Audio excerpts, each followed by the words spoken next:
अच्छा, एक चीज़ मैं आप लोगों से पूछना ये चाहता हूँ कि देखो, जितना भी मतलब कि पहले हमें लगा था कि यार डीजल वालों के लिए बड़ा ही इन्होंने वो चीज़ कर दी, लेकिन डीजल में कोई फेर बदल ज़्यादा कुछ हुआ नहीं है, क्योंकि वो एक लार्ज इंडस्ट्रीज पूरी की पूरी टिकी हुई है भाई उसके ऊपर। ट्रांसपोर्टेशन जो है वो पूरा का पूरा डीजल के ऊपर टिका हुआ है, ठीक है। लेकिन एक आम जनता किसके ऊपर टिकी हुई है? वो तो पेट्रोल की गाड़ियां लेकर के चल रही है बेचारी को। जैसे ही थोड़ा सा डंडा करा डीजल की गाड़ियों में, BS6 वगैरह और ये सारे DPF वाले इशू आए, बेचारे पेट्रोल के ऊपर शिफ्ट हो गए। अब पेट्रोल के ऊपर जैसे शिफ्ट हुए, वहां पर E20 घुसा दिया इन्होंने, और अब हो सकता है कि कुछ टाइम के अंदर जो है ना E27 भी लागू कर दें। हमें तो ये भी नहीं पता कि E20 का नाम आ रहा है, हो सकता है कि 30% ब्लेंड कर रहे हो कि कितना भी परसेंट ब्लेंड कर रहे हो। आपके पास ऑप्शन ही क्या बचा? ना डीजल ले सकते हो, ना पेट्रोल ले सकते हो, कि क्या ही ले सकते हो फिर आप? पेट्रोल की वजह से, पेट्रोल की वजह से, यस, वही मैं कह रहा था कि काफ़ी ज़्यादा जो है ना, अब वो देख करके फिर हमें लगता है कि यार हम लोग मतलब पैसे पूरे दे रहे हैं लेकिन क्वालिटी हमें क्या ही मिल रही है। ये तो यार सरासर चोरी है, चोरी है, ऊपर से सीना चोरी भी है। इसमें जैसे ही आप पंजा देते हो ना, तुरंत रिस्पॉन्स मिलता है। ये वाली चीज़ है। मेरे पीछे एक गाड़ी खड़ी है जो लगभग 4 साल होने वाले हैं उसको, और 4 साल के दौरान इस गाड़ी ने शतक मार दिया। शतक किस चीज़ का? लगभग 100 बार के आसपास ये सर्विस स्टेशन के दर्शन कर चुकी है, लेकिन उसके बावजूद जो इसके ओनर हैं वो बहुत ज़्यादा खुश हैं इस गाड़ी से, बहुत ज़्यादा लगाव भी है इस गाड़ी से। ऐसी क्यों, क्या चीज़ें हैं इस गाड़ी के अंदर, कहाँ कहाँ पर दिक्कतें आती हैं इस गाड़ी के अंदर, वो सारी चीज़ों के डिस्कशन करेंगे। और एक चीज़ मैं आपको बता देता हूँ, ये गाड़ी है कुशाक 1 लीटर वाला जो है ना ये गाड़ी है। आपको एक चीज़ तो समझ में आ गई होगी कि भाई जब भी लेना इसका सर्विस पैक के साथ गाड़ी लेना। अगर ये सर्विस पैक ना लिया होता तो 100 बार अगर इसने दर्शन करे हैं तो कितने की जेब ढीली हुई होती आपकी। चलो इसके ओनर से बात करवाता हूँ, ओनर से मिलवाता हूँ मैं आपको। ओनर है हमारे साथ में राहुल। राहुल, बहुत बहुत स्वागत है। और इनकी एज के ऊपर मत जाना, इन्होंने अपनी गाड़ी को जो है वो पूरा घोट करके पी रखा है कि इस गाड़ी के अंदर क्या कुछ कमियां हैं। तो अगर आपके पास भी कुशाक है ना तो बहुत ज़्यादा हेल्प मिलने वाली है। अगर आप इस गाड़ी को ख़रीदने वाले हैं तो भी बहुत ज़्यादा हेल्प मिलने वाली है। क्या कुछ दिक्कतें आती हैं? वैसे खूबसूरत बड़ी दिखाई दे रही है ये गाड़ी यार। राहुल, ये कौन सा वेरिएंट है? ये एक्टिव पीस मॉडल है। एक्टिव पीस मॉडल है ये, ओके। 2022 में आया था। 2022 के अंदर आया था, शायद इसी वजह से 100 बार दर्शन कर चुकी है। एक्टिव पीस के अराउंड 600 यूनिट्स बने थे और उनमें सब में दिक्कत आई है जो बनी थी। ओके, उनमें कुछ ना कुछ रहा है। आपने बाहर से वैसे क्या कुछ करवाया इस गाड़ी के अंदर? Alloys, okay. और उसके अलावा बाकी जो स्क्रीन थी वो कंपनी ने ही लगा के दी थी, जो आफ्टर मार्केट थी, बिकॉज इसमें आती नहीं थी। हाँ। और मैंने इसके हॉर्न अपग्रेड करे हैं। ओके। तो इसमें एक स्कॉडा का हॉर्न है, प्लस एक मिंडा का हॉर्न है, बट वो कपलर फिटिंग करा रखी है मैंने। देन बस इसमें जो हेडलैम्प्स है अंदर जो लाइट्स है फिलिप्स वाली लगा रखी है जो स्कॉडा अप्रूव्ड है। ओके, वैसे दिखाई तो काफ़ी खूबसूरत देती है यार। ये लगभग कितनी चल चुकी है? 38,000 के अराउंड, 37,000 के आसपास। वैसे ये सच बात है कि लगभग 100 बार आप जा चुके हो सर्विस स्टेशन? लास्ट ईयर जब मैंने जून में जब मैंने बात करी थी तो अराउंड 80 हो गया था, और अब क्लोज टू 100 ही है। क्योंकि डिस्क में जब इशू आया था, जब रैटलिंग नॉइस और ब्रेक के टाइम पे स्टीयरिंग वाइब्रेट कर रहा था, तो मैंने उस इशू को निकलवाने के लिए अराउंड 15 to 20 टाइम्स तो मैंने खुद ही चक्कर लगाए हैं ताकि वो चीज़ें रिजॉल्व हों। उसमें आधे से ज़्यादा R&D मेरी ही है सर्विस सेंटर से। वैसे एक बात बताऊं कि ये पहली बार जो है वो आप YouTube के ऊपर नहीं देख रहे हैं इस गाड़ी को। एक बार पहले भी लगभग 2 साल पहले हमारे मित्र ने भी इसका जो है ना वो किया था रिव्यू जो है, और उस टाइम पे 70 से 80 दफ़ा ये ऑलरेडी जा चुके थे। तो लगभग ये जो 2 साल बीती हैं तो उसमें तो कम आपका आना जाना हुआ है सर्विस स्टेशन? कम हुआ है, because time by time in गाड़ियों में एक चीज़ है, जितना भी परेशान करेंगे शुरू के 3-4 साल या 5 साल करेंगी, आप जितनी R&D कर सकते हो, जितनी चीज़ें इनमें देख के खुद ठीक करके बता सकते हो कि मुझे इसमें ये लग रहा है, ये चीज़ हो सकती है, इसको कर दो। तो थोड़ा टाइम बाय टाइम जब गाड़ी मैच्योर होगी, थोड़ी पुरानी होगी, तो थोड़ा वो इश्यूज डाउन उसके बाद तो आदत हो जाती है भाई। वैसे आज जब भाई घर से आ रहा था तो ये बता रहा था कि भाई इसके अंदर एयरबैग का भी कुछ इशू आ गया था। एयरबैग का सेंसर क्या? एयरबैग का एक छोटा सा एरर दिखा रहा था, एरर फॉल्ट आ रहा था, लाइक MID में आगे। तो मैंने वो गाड़ी ऑन ऑफ करी, उसको रीसेट करने के लिए 2-3 चीज़ें हैं कि this is how you will reset the car, and वो चला गया। इस गाड़ी का सबसे ज़्यादा परेशान करने वाली क्या चीज़ रही जिसकी वजह से आपको बार बार जो है वो सर्विस स्टेशन जाना पड़ा? एक तो बैटरी, बैटरी 1.5 साल के अंदर ख़राब हो गई थी। ओके। और दूसरा जो इसके ब्रेक्स के टाइम पे जो दिक्कत आ रही थी कि स्टीयरिंग वाइब्रेट करता है बहुत अच्छा, ज़्यादा, ओके, तो उसमें steering सबसे ज़्यादा परेशान मैं उसी में हूँ। और एक चीज़ और है, हाँ बारिश के टाइम पे मुझे पता नहीं था, गाड़ी नई जब से आई है तब से लेके हाँ हाँ 2 साल तक हाँ हाँ। गाड़ी ऐसी खड़ी रहती थी बारिश में और जो भी चीज़ें चलती रहती थी, लेकिन इसके डिग्गी में पानी भर जाता था। ओ अच्छा, क्यों? कुछ रबड़ बिडिंग वगैरह कटी बिडिंग हुई? में इशू था, मैंने उन्हें चेक करवाया काफ़ी बार, हाँ हाँ। तो फिर उन्होंने बिडिंग वगैरह इसकी चेंज करी और फिर उसके बाद चीज़ें सॉर्ट हो गई। थोड़ा सा मेरे को इशू लगा कि तो सामान कुछ काफ़ी आप रखते हो गाड़ी से रिलेटेड ही, ठीक है, ओके जी, ठीक है। तो ये चीज़ें हैं, तो मेंटेन तो कर रखी है वैसे गाड़ी आपने, ठीक है, लेकिन तंग भी इसने बराबर किया है वैसे आपको। एक चीज़ मोटी माटी एक चीज़ बताओ आप, अगर आपको ये बात पता होती पहले तो आप इस गाड़ी के ऊपर जाते क्या? देखो मुझे जाना पड़ता, बिकॉज़ इससे पहले मैंने निसान की किक्स, टाटा की नेक्सॉन और मैग्नाइट, मैंने तीनों कार्स को बुक कर रखा था। किक्स मेरे पास घर पे थी डीजल उस टाइम ऑलरेडी। उससे पहले एक टेरानो भी थी, वो हमने 2-3 साल चलाई, फेंक दी, फिर किक्स ली, वो चलाई। तो मुझे इतना एक्सपीरियंस था कि हाँ ये गाड़ी अच्छी है, किक्स हो गई है, और टाटा वाटा बहुत चल रहा था। तो बट ठीक है, इसी प्राइस रेंज के अंदर जो एक प्रॉब्लम फ्री गाड़ियाँ आती है, जीवी, हाँ। ग्रैंड विटारा भी आती है, क्रेटा भी आती उस है, टाइम विटारा तो लॉन्च ही नहीं हुई थी। क्रेटा वगैरह तो थी। क्रेटा फिर वो हो जाता कि मज़ा नहीं है उसमें गाड़ी में, स्टीयरिंग फीडबैक नहीं है, ब्रेक बेकार हैं, और ब्रेक इसके कौन से बढ़िया तो इसके ब्रेक, इसके जो रैटलिंग नॉइज़ आती है ना, वो वाली चीज़ है। ब्रेक्स इसके बहुत परफेक्ट है। जैसे कि आज नहीं लग रहे थे स्लोप से, जैसे उतर रहे थे आज नहीं, वो कुछ दिन पहले की बात है। सो हुआ क्या, स्लोप था, जैसे बेसमेंट से जाते हैं तो एसी ऑन था, गाड़ी में सामान ज़्यादा था, तो प्रेशर नहीं तो प्रेशर वो उतना बन नहीं पाया। फिर मैंने न्यूट्रल पे डाल के कि चलो दूसरा नहीं है, मैं फर्स्ट गियर पे थोड़ा सा और कर देता हूँ हाई आरपीएम पे, तो गाड़ी ने वहाँ पे थोड़ा सा प्रेशर छोड़ दिया। तो फिर मैंने पता भी करा, तो कह रहे थे कि अगर रेगुलर ज़्यादा चलती रहती और वो अपने गियर में रहती तो तब थोड़ा सा प्रेशर बन पाता उसमें। ओके। तो वो था। आपने बाहर से अलॉय लगवाए हैं, मतलब कि ये स्कोडा के है ही तो है। स्कोडा के ही, स्कोडा से ही लगवाए हैं। मैं मतलब कि अगर बाहर से आपने खर्चा कितना किया है इस गाड़ी के ऊपर? बाहर से क्लोज टू 85,000 के अराउंड मैंने पीपीएफ करी है और 40,000 के अराउंड अलॉयज़ हैं। पीपीएफ का फ़ायदा हुआ? बहुत हुआ, पीपीएफ का बहुत फ़ायदा हुआ। करवाया था मैंने।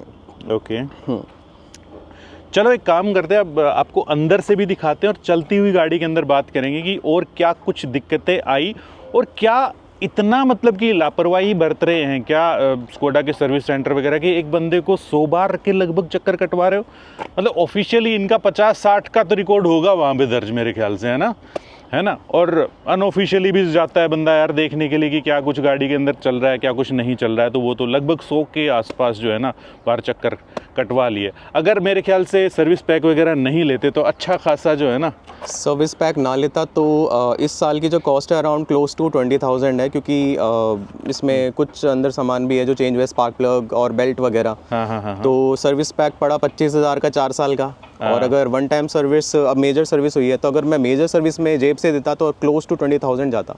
और अगर सर्विस पैक लेते हैं तो बहुत सारी चीज़ें हैं, ल्यूब हो गया और कुछ नट बोल्ट्स हो गए हैं, वो बहुत सारी चीज़ें हैं जो वो लोग खुद से कर देते हैं। बिल्कुल कर देते हैं, यस। तो आप लोगों को स्पेशल हिदायत है मेरे भाई इस चीज़ की कि जब भी आप स्कोडा, स्पेशली अगर स्कोडा या VW की गाड़ियाँ लेते हो तो सर्विस पैक को लेना ही लेना है, तब तो ये गाड़ियाँ फिर भी वर्थ जो है ना वो बन जाती हैं यहाँ भी। चलो एक बार आपको अंदर से मैं गाड़ी दिखा देता हूँ। तो भाई साहब की गाड़ी के अंदर जो है वो थोड़ा सा फील को बढ़ाते हैं, और फील को कौन बढ़ाने वाला है, वो है भैया इन्वोल का जो बैटमैन सीरीज आई है ना, ये बबल हेड वाला। ये बहुत ही क्यूट, बहुत ही मज़ेदार लगता है, जैसे चलती गाड़ी के अंदर ऐसे जैसे हिलता रहता है।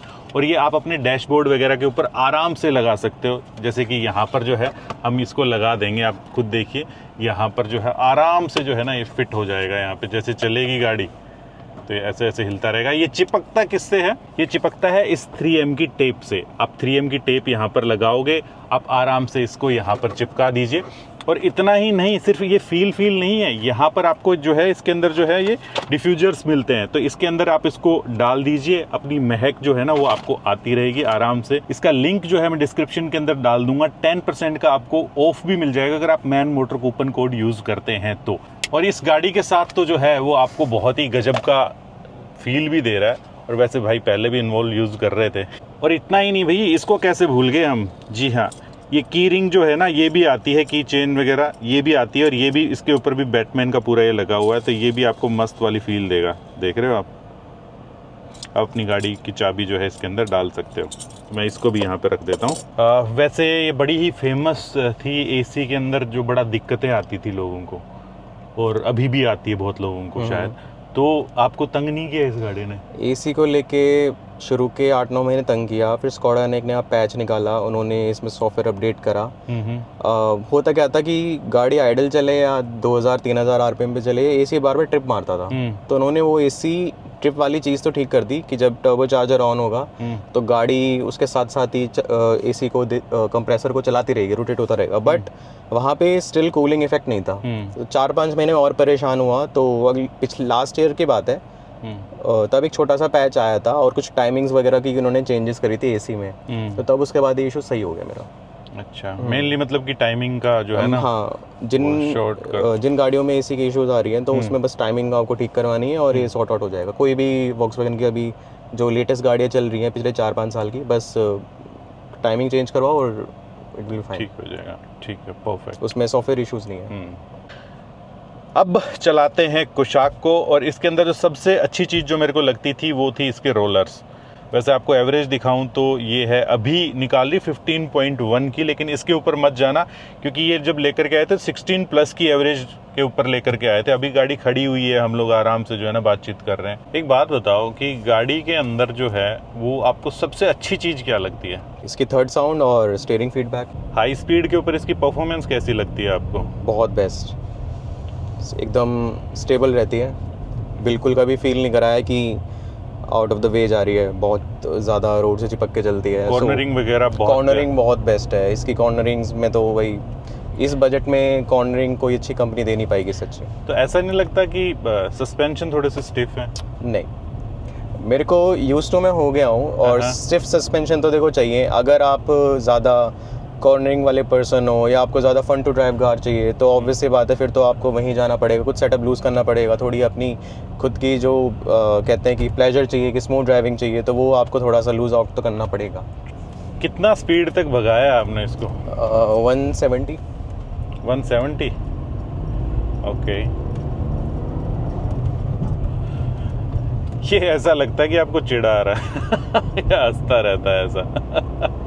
अच्छी खासी स्पीड के ऊपर देखो, स्टेबल तो आपको बहुत ही फील करवाएगी, और स्मूथ चल रही है यार, ये चीज़ तो माननी पड़ेगी, नो डाउट। इसके अंदर मेंटेनेंस और टायर का कमाल है। तो आप जो कहोगे कि यार इतना एवरेज कैसे निकाल रहे, तो मैं आपको एक और चीज़ बता दूं कि ये कोई नॉर्मल तेल नहीं डलवाते हैं, 95 या 100 डलवाते हो ना mostly type? Yes correct, 95 octane होता है जो HP से आता है, या फिर इंडियन ऑयल से 100।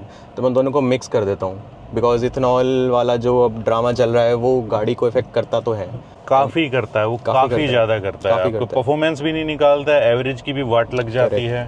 ठीक है, एंड आई डोंट नो कि क्या हो रहा है। खैर, ट्रिप पर कहाँ गए हो इस गाड़ी के साथ में? ट्रिप पर तो मैं कहीं ऐसा ज़्यादा गया नहीं हूँ, तो मोस्टली ये ऑफिस और डेली यूज़ के लिए ही गाड़ी यूज़ हुई है।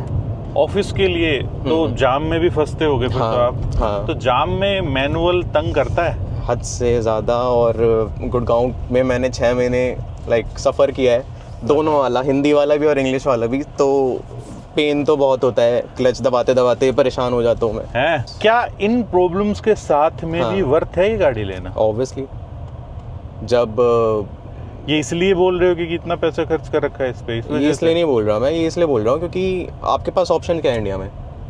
आपके पास 10-12 लाख में इतनी अच्छी स्टेबिलिटी वाला सिस्टम नहीं है, और फिर बात आती है कि जो क्वालिटी हो गई है, बिल्ड क्वालिटी जो थर्ड है, देन फील होता है इसके अंदर कि एक टैंक में बैठे हुए हो, वो आपको भी फील हो रहा होगा, तो वो अदर कार्स में है नहीं। प्लास्टिक क्वालिटी वगैरह के बारे में और इन बारे में क्या कहना चाहोगे? प्लास्टिक स्कॉडा ने थोड़ा सा डाउनग्रेड करा है अब जो कार्स आ रही हैं अब के कुशाक में, और जो मैंने ये ले रखी है इसमें ज़मीन आसमान का अंतर है इंटीरियर क्वालिटी में।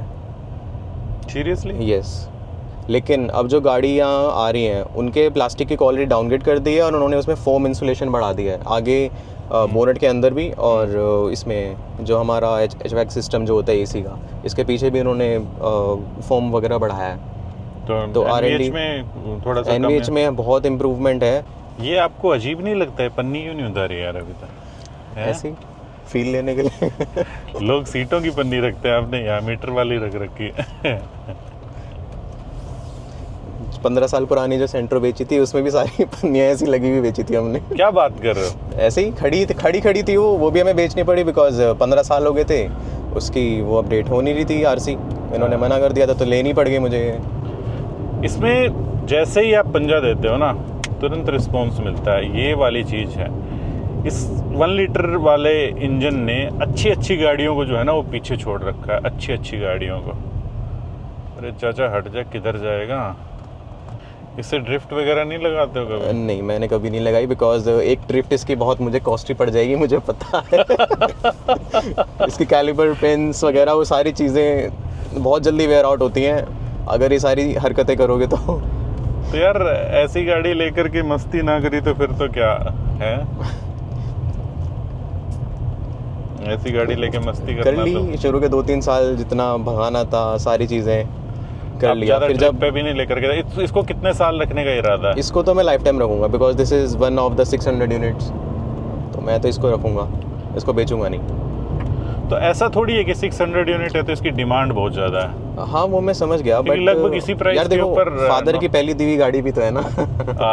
ओके, ये चीज़ है, ये चीज़ कह तो पहली दी हुई गाड़ी तो यार हमेशा से बात है कि वही रहेगी, क्या कहते हैं, इम्पोर्टेंट। ये वाला सिस्टम जो है वो आफ्टर मार्केट, मतलब कि उन शोरूम वालों ने ही लगा करके दिया था, आप लोग देख लीजिए। ये कैसा है वैसे सिस्टम? ये ठीक है, इसमें थोड़ा सा एक इशू आया था कि कैनवस वायर में भी एक इशू था और उस सिस्टम में भी इशू था। स्मूथ इसलिए चल रही है बिकॉज वो पेट्रोल की वजह से, पेट्रोल की वजह से। यस, वही मैं कह रहा था कि काफ़ी ज़्यादा जो है ना, अब वो देख करके फिर हमें लगता है कि यार हम लोग मतलब पैसे पूरे दे रहे हैं लेकिन क्वालिटी हमें क्या ही मिल रही है। ये तो यार सरासर चोरी है, चोरी है, ऊपर से सीना चोरी भी है। अच्छा, एक चीज़ मैं आप लोगों से पूछना ये चाहता हूँ कि देखो, जितना भी मतलब कि पहले हमें लगा था कि यार डीजल वालों के लिए बड़ा ही इन्होंने वो चीज़ कर दी, लेकिन डीजल में कोई फेर बदल ज़्यादा कुछ हुआ नहीं है क्योंकि वो एक लार्ज इंडस्ट्रीज है। इंडस्ट्रीज पूरी की पूरी टिकी हुई है भाई उसके ऊपर। ट्रांसपोर्टेशन जो है वो पूरा का पूरा डीजल के ऊपर टिका हुआ है, ठीक है। लेकिन एक आम जनता किसके ऊपर टिकी हुई है? वो तो पेट्रोल की गाड़ियाँ लेकर के चल रही है बेचारी को। जैसे थोड़ा सा डंडा करा डीजल की गाड़ियों में, BS6 वगैरह और ये सारे DPF वाले इशू आए, वो बेचारे पेट्रोल के ऊपर शिफ्ट हो गए। अब पेट्रोल के ऊपर जैसे शिफ्ट हुए वहाँ पर E20 घुसा दिया इन्होंने, और अब हो सकता है कि कुछ टाइम के अंदर जो है ना E27 भी लागू कर दें। हमें तो ये भी नहीं पता कि E20 का नाम आ रहा है, हो सकता है कि 30% ब्लेंड कर रहे हो कि कितना भी % ब्लेंड कर रहे हो। आपके पास ऑप्शन ही क्या बचा? ना डीजल ले सकते हो, ना पेट्रोल ले सकते हो, कि क्या ही ले सकते हो फिर आप। इसके अलावा आप स्कोडा से कुछ भी कहना चाहते हो कि यार क्या आपको कोई दिक्कत परेशानी है, यार मेरी ठीक कर दो, तो आप बेझिझक जो है ना यहाँ पे बता सकते हो। स्कोडा से बस इतना ही बोलूँगा कि जो स्कोडा के अपर लेवल के जो मैनेजमेंट के लोग हैं कि भाई अपनी चीज़ों को या अपनी फेलियर को सर्विस सेंटर और कस्टमर के बीच में ना डालें, out of the box thinking रखें और थोड़ा बाहर निकल के आएँ अपने चाकन के प्लांट से जो बैठे हुए हो आप लोग AC में, और एक्चुअल में जाके ना ये जो लेवल 1 और लेवल 2 के जो खेल खेलते हैं स्कोडा वाले चाकन की तरफ से, नॉट सर्विस सेंटर, समझ गया मैं। तो वो चीज़ें ना खेलें कंज्यूमर के साथ, बिकॉज सर्विस सेंटर कोशिश तो पूरी करते हैं कि हम हेल्प करेंगे। वो गाड़ियों को लेके बैठे रहते हैं उनके टेक्नीशियन, वो सारी चीज़ें मैंने देखी हैं, लेकिन जो फेलियर होता है वो कंपनी के ब्रांड की तरफ से होता है, because they don't want to like look into these issues, because उन्हें एक्सपोर्ट भी करना है, उन्हें और भी बहुत सारी चीज़ें करनी है, नई गाड़ियाँ लॉन्च करनी है। उस चक्कर में कस्टमर जो चल रहे हैं उन गाड़ियों को लेके कि हाँ ये सही है, और जब उन्हें इशू आता है तो उस पर कोई ध्यान नहीं देता। तो ये था। इसके अलावा आप कुछ चीज़ बताना चाहते हो, शेयर करना चाहते हो? इसके अलावा यही चीज़ें हैं कि लाइक कुछ यूज़र्स को, जो कस्टमर है कुशाक के या काइलैक के या वॉक्सवैगन के, उनको थोड़ा सा ब्रेक के इश्यूज़ आएंगे, बैटरी के इश्यूज़ आएंगे। अगर बैटरी की वजह से कोई EPC एरर आ रहा है तो बैटरी को निकाल के उसके टर्मिनल्स छोड़ दो, दोबारा लगाओ, गाड़ी स्टार्ट हो जाएगी, EPC एयरबैग के एरर्स चले जाएंगे। ब्रेकिंग को लेके इश्यूज़ अब आ रहे हैं, तो बहुत सारे कस्टमर्स की डिस्क्स हो गई हैं और ब्रेक पैड्स हैं, वो सब जल्दी वेयर आउट हो रहे हैं। कितने दिन में घिस जाते हैं? मेरे हर 12-13 हज़ार किलोमीटर्स में घिस जाते हैं। और कितना है, मतलब वो तो आपने मेंटेनेंस पैक ले रखा है, लेकिन वैसे क्या कॉस्ट आती है? मैंने एक बार डलवाए, मैंने 2 सेट लिए थे, तो that costed me close to 20,000 सारा सामान डाल के, क्योंकि 5,000 के तो इसके ब्रेक पैड ही हैं। लेबर चार्जेस महंगे हैं इनके? नहीं, नहीं है। लेबर महंगा नहीं है, इनके एंड वन मोर थिंग कि स्पेयर पार्ट्स अगर होते हैं तो क्या टाइमली अवेलेबल हैं या टाइम लगाते स्पेयर हैं? पार्ट्स तो दे देते हैं, लेकिन मेरे को भी सामान ज़्यादा जल्दी कुछ मिलता नहीं था, इसलिए मैंने घर में स्टॉक रखना स्टार्ट कर दिया। सी, आधे मैकेनिक खुद बन जाओगे, फिर अपना खुद धीरे धीरे चेंज भी करना शुरू कर दोगे। तो वो तो करते ही हैं, लाइक ये बटन्स वगैरह ख़राब हो गए थे इसके साइड वाले डोर्स के, तो मैंने खुद ही खोल के कर दिए थे। हाँ, मेरे को दिखे हैं, बट मैं सिर्फ हैरान ये चीज़ में हूँ कि इस गाड़ी के अंदर ऐसी कोई चीज़ नहीं है जहाँ पर इशू ना आया हो, लेकिन उसके बावजूद भाई खुश है। तो उसका तो रीज़न यही है कि सिंपल इज़ दैट, सेफ्टी। मेरी गाड़ी 4 साल में 40,000 के अराउंड चली है, तो मैं गाड़ी अगर 10 साल रख रहा हूँ और वो हार्डली 1 लाख चलेगी तो मुझे कोई दिक्कत नहीं है, क्योंकि वो सेफ्टी दे रही है मेरे को। तो उम्मीद है मेरे दोस्तों आप लोगों को बहुत सारी चीज़ें क्लियर हुई होंगी। अगर इस गाड़ी को ख़रीद रखा है तो आपको किन किन चीज़ों का सामना करना पड़ रहा होगा, या आप ख़रीदने वाले हो तो क्या, और इनका फैसला ये है कि अगर दोबारा से भी लेनी पड़ेगी तो शायद दोबारा से भी इस गाड़ी को ये परचेज कर लेंगे। तो मिलते हैं ऐसे किसी नेक्स्ट वीडियो के अंदर इसी मैसेज के साथ कि अगर आप 4 व्हीलर चलाते हैं तो चाहे गाड़ी कितनी भी सेफ क्यों ना हो, लेकिन आपको सीट बेल्ट जरूर लगा करके चलना है। अगर 2 व्हीलर चलाते हैं तो आपको हेलमेट जरूर पहन करके चलना है। इसका लिंक जो है ना भाई साहब का हमने डिस्क्रिप्शन के अंदर दे दिया है। ये जैसे राइड करते हैं ना बड़ा खुश सा रहता है यार ये। और लिंक जो है वो और भी हमारे इंस्टाग्राम का भी लिंक जो है नीचे दे रखा है, वहाँ पर भी हमें जा करके जरूर से जरूर फॉलो कर लो। Well, thank you so much Rahul, आप आए। ठीक है, मिलते हैं ऐसे किसी नेक्स्ट वीडियो के अंदर। जय हिंद, जय भारत। ये मैंने गाड़ी लॉक कर दी थी और थोड़ी देर लॉक होने के बाद ऑटोमेटिकली इसके इंडिकेटर जितने भी हैं सारे चलने लग गए। अभी मैं इसको अनलॉक करूँगा तो ये दिक्कत आ रही है, और मैंने जैसे ये बंद कर दी तो लॉक होने के बाद गाड़ी कुछ मिनट बाद ऑटोमेटिकली ये सारा जितने भी इंडिकेटर्स हैं वो अपने आप ही ऑन कर देती है।